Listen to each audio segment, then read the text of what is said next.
Welcome to class. This is microeconomics BECC 131 की क्लास है. Let's read. Priyanshi ji.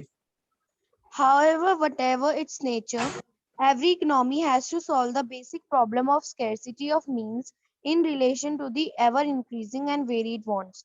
The means and wants can be combined in alternative ways. The problem of scarcity exists in every society, irrespective of the levels of its development. Hence, it has to address itself two issues. First, increasing the availability of means satisfaction, and second, laying down the priorities of the wants to be satisfied.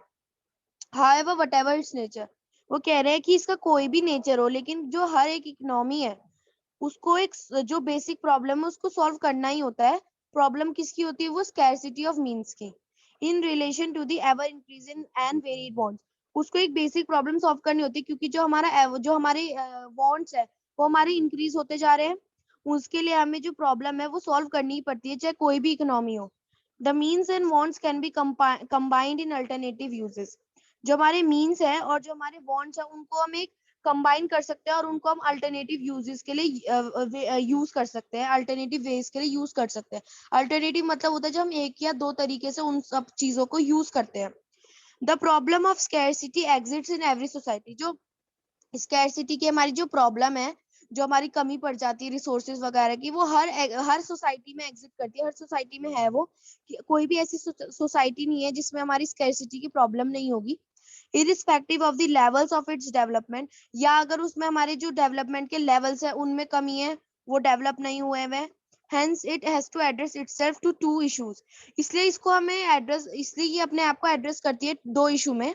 First इसका issue जो है वो है increasing the availability of means of satisfaction. First है कि हमें जो हमारी मींस और मींस है जो हमारे उसकी सेटिस्फैक्शन की हमें जो अवेलेबिलिटी है उसको हमें इंक्रीज करना पड़ेगा.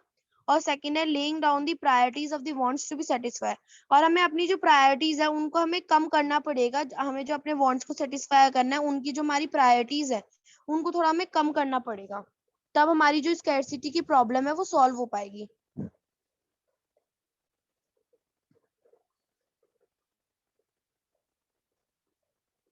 सर रीड करना है इसे भी. Meaning of production. The term production implies the transformation of various inputs into output, thereby increasing the want satisfying capacity of the input. जो हमारा प्रोडक्शन टर्म है वो ये इम्प्लाई करता है कि ट्रांसफॉर्मेशन ऑफ वेरियस इनपुट. जो इनपुट्स होते हैं जो हम डालते हैं उनका ट्रांसफॉर्मेशन किसके तरफ? आउटपुट की तरफ. उसका जो हम इनपुट्स का ट्रांसफॉर्मेशन कर रहे हैं आउटपुट की तरफ, thereby increasing the want satisfying capacity of the input. कैसे कर रहे हैं हम उसको ट्रांसफॉर्म? इंक्रीज करके वांट सेटिस्फाइंग कैपेसिटी इनपुट्स की.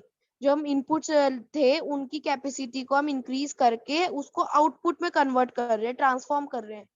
The process of production transforms the things occurring in nature into goods and services which are capable of satisfying human want. जो हमारा प्रोडक्शन का प्रोसेस है ट्रांसफॉर्म करने का थिंग्स को, वो नेचर में जो गुड्स है और जो सर्विसेज है विच आर कैपेबल, जो कैपेबल है ह्यूमन वांट्स की, जो ह्यूमन वांट्स है उनको सेटिस्फाई करने के, उनको हम ट्रांसफॉर्म कर रहे हैं. The things which are so transformed are called inputs, while output is nothing but the transformed form of input.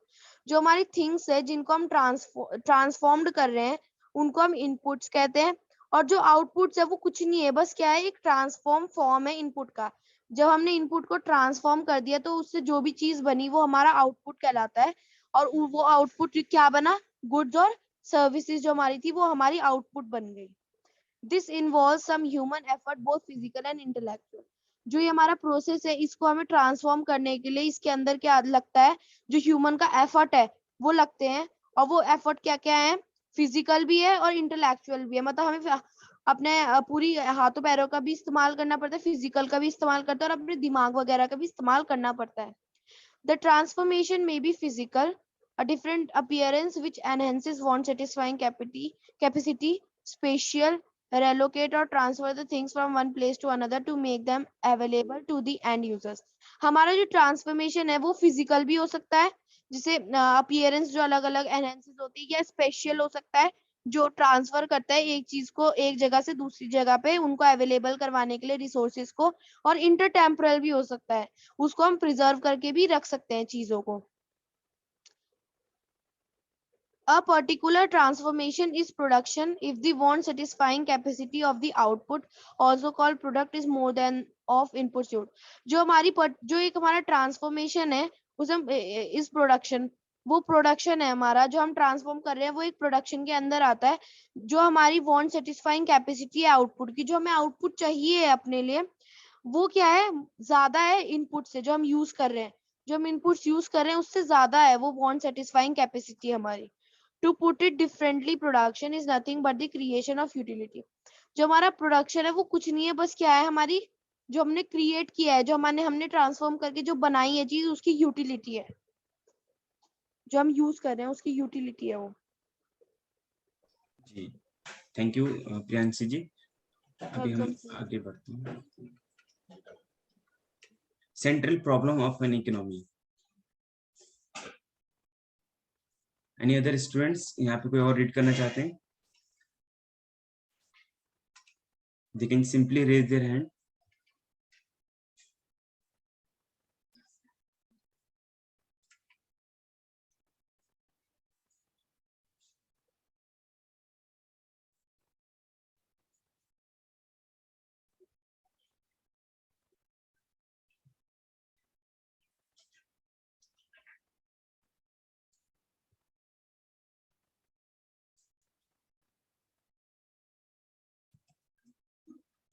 अच्छा आपके पास किसी पास इकोनॉमिक्स नहीं है क्या?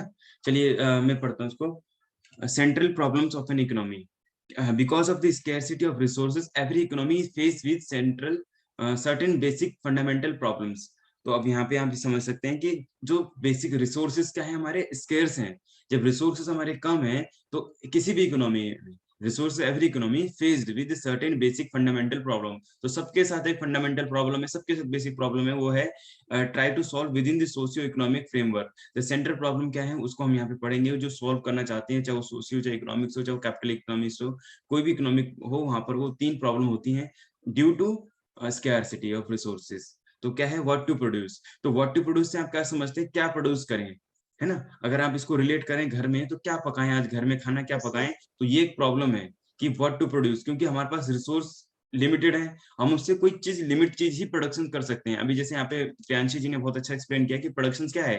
प्रोडक्शन जस्ट एक, हम किसी में वैल्यू ऐड कर देते हैं, किसी की यूटिलिटी इंक्रीज कर देते हैं, और वांट्स की जो सेटिस्फाइंग की जो कैपेसिटी होती है वो इंक्रीज हो जाती है। जैसे हम वीड्स की बात करते हैं, गेहूं है, नॉर्मल गेहूं है, तो उसकी उससे भी वांट सेटिस्फाई हो सकता है, बट अगर वो थोड़ा सा कूट देते हैं तो उसको थोड़ा वो क्या हो जाता है, दलिया जैसा बन जाता है, तो उससे और नीड्स जो है हमारी सेटिस्फाई होती है। देन उसको भी अगर हम और थोड़ा सा वो कर दें, तो फिर वो आगे जाके फ्लोर, वीट से फिर वो फ्लोर क्या बन जाता है वो आपका फ्लोर बन जाता है। उससे फिर आटे से फिर हम बाकी चीज बना सकते हैं, उससे और भी बहुत सारी चीजें बना सकते हैं, बिस्किट्स वगैरह हैं और भी चीज। तो उससे क्या होता है, हमारे वांट्स की जो सेटिस्फाइंग लेवल है या कैपेसिटी है वो बढ़ जाती है। थिंग्स द सेम, तो हमारा प्रोडक्शन क्या कह सकते हैं इकोनॉमिक टर्म्स में, जैसे भी प्रियांशी जी ने रीड किया था कि प्रोडक्शन क्या है, to put it differently, production is nothing but the creation of utility. तो किसी भी प्रोडक्ट की या किसी भी चीज की कह सकते हैं, अब यहाँ पे थिंग्स भी हो सकता है, कोई लकड़ी है, लकड़ी को चेंज करते करते, प्रोडक्शन करते करते फर्नीचर बना लिया, या कोई और ऐसा आर्टिकल बना दिया अच्छा सा डिजाइनर, तो उससे क्या होगा, अब सेटिस्फाइंग की कैपेसिटी बढ़ गई। तो यहाँ पे हमने पढ़ा था the terms production imply the transformation of various inputs into the output. यानी एक ऐसे इनपुट की बात करते हैं, जैसे अगर हम मैन्युफैक्चरिंग करते हैं तो क्या होता है, एक इनपुट जाता है इधर से, आप देख सकते हैं जैसे उसके अंदर इधर से इनपुट जाता है, इनपुट वो फिर प्रोसेस होता है, प्रोसेस देन आउटपुट। तो इनपुट में क्या होता है, आप रिसोर्स डालते हैं और कुछ जो है उनको इंक्रीज करते हैं, आउटपुट बाय, आउटपुट क्या निकलेगा, increasing the want satisfying capacity. ऐसा नहीं होना चाहिए कि वांट्स की सेटिस्फाइंग कैपेसिटी डाउन हो जाए। प्रोडक्शन करने से हमेशा जो वांट की कैपेसिटी है ना वो इंक्रीज होती है। क्या इंक्रीज होती है, want satisfying capacity of the yes yes. Input, जो इनपुट डाला था। तो अब आपने यहाँ ये समझा कि प्रोडक्शन करना है, लेकिन हमारे पास रिसोर्स लिमिटेड है, हमारे पास टाइम भी लिमिटेड है। ठीक है, एग्जांपल हम बात करें, इस क्लास का टाइम की बात करते हैं, हमारे पास टाइम लिमिटेड है, रिसोर्स लिमिटेड है, एनर्जी सब कुछ लिमिटेड है, लेकिन हमारे पास क्वेश्चन क्या है, व्हाट टू रीड हियर या व्हाट टू स्टडी।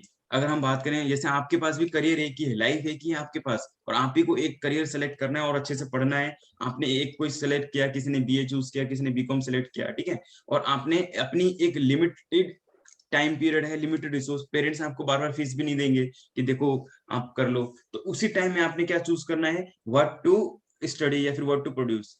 ठीक है, तो यहाँ पे हमारे रिसोर्स लिमिटेड है, लिमिटेड रिसोर्स हैं, तो हमारे पास एक क्वेश्चन सभी इकोनॉमी में फंडामेंटल इसकी बात करते हैं, चाहे कितने भी, और ये क्यों है, due to lack of resources या लैक ऑफ स्केर्सिटी की हम बात करते हैं कि रिसोर्सेज का स्केर्स होने के रीजन से।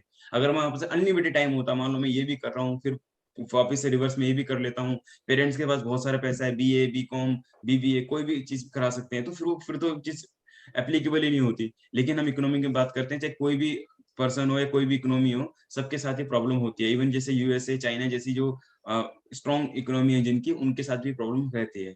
तो व्हाट टू प्रोड्यूस में आपने समझ लिया कि व्हाट टू प्रोड्यूस का क्या प्रॉब्लम है बेसिक इसके अंदर। And economy does not have enough resources, किसी के अंदर भी इनफ रिसोर्सेज नहीं है to produce everything required by it. अगर हम जितनी, मतलब एवरीथिंग रिक्वायर्ड बाय इट, अगर मान लो आप में से भी किसी के पास इतना पैसा नहीं है कि जितनी चीज आपको चाहिए वो आप खरीद सको, ठीक है, हो सकता है आपके पास बहुत सारा पैसा हो, बट फिर भी इतना नहीं है कि एवरीथिंग रिक्वायर्ड बाय इट, जितनी चीज आपको जरूरत हो सब ले सको। So it must be selective, इसलिए आपको सिलेक्टिव होना पड़ता है, and decide what to produce, और इसलिए आपको क्या करना पड़ता है, डिसाइड करना पड़ता है what to produce and what not.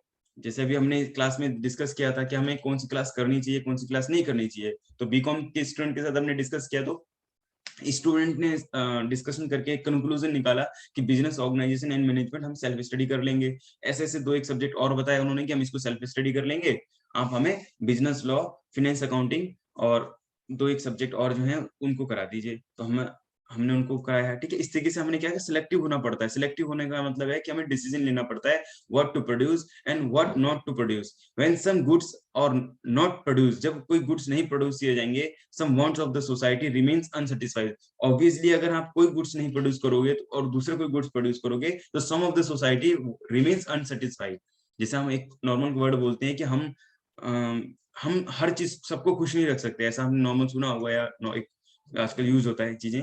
तो Yes, डिसीजन, sir. जी, the decision regarding the wants to be satisfied, जो हमारे जो डिसीजन लेने हैं,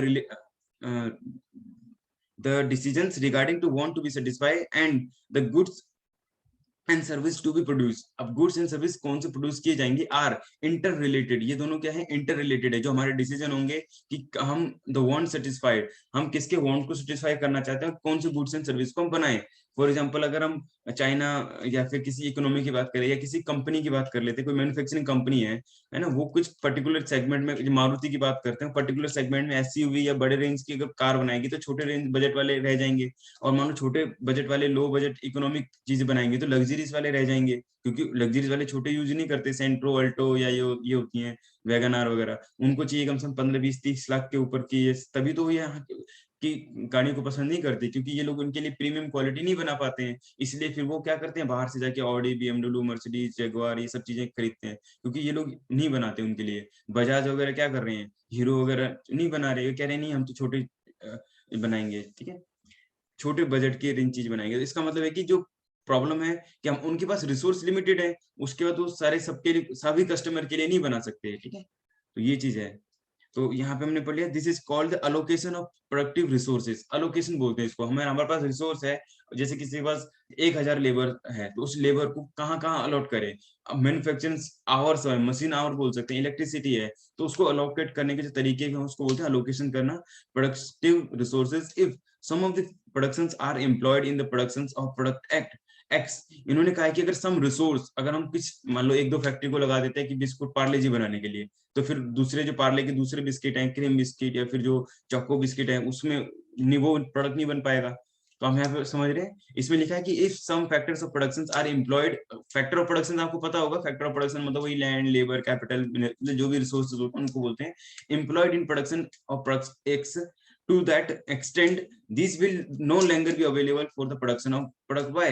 तो इन्होंने सिंपली बताया कि अगर एक काम पे एक ही तो कर सकते हो। अभी आप क्या कर रहे हो, अभी सारे स्टूडेंट आप क्या कर रहे हो, इकोनॉमिक्स की क्लास ले रहे हो। इसका मतलब क्या है, इस टाइम पे आप कोई दूसरी क्लास ले सकते थे, ठीक है, तो आपने दूसरी क्लास को कॉम्प्रोमाइज करके या करके आपने इस क्लास को ले रहे हैं, इकोनॉमिक्स क्लास ले रहे हैं, इसका मतलब आपने अपना रिसोर्स, अपना टाइम, अपना इंटरनेट है ना, ये सब भी आप इसमें लगा रहे हो। ये सारे फैक्टर ऑफ प्रोडक्शन हो सकते हैं, क्योंकि एक बार जो डेटा कंज्यूम हो गई तो डेटा तो दोबारा आएगा नहीं।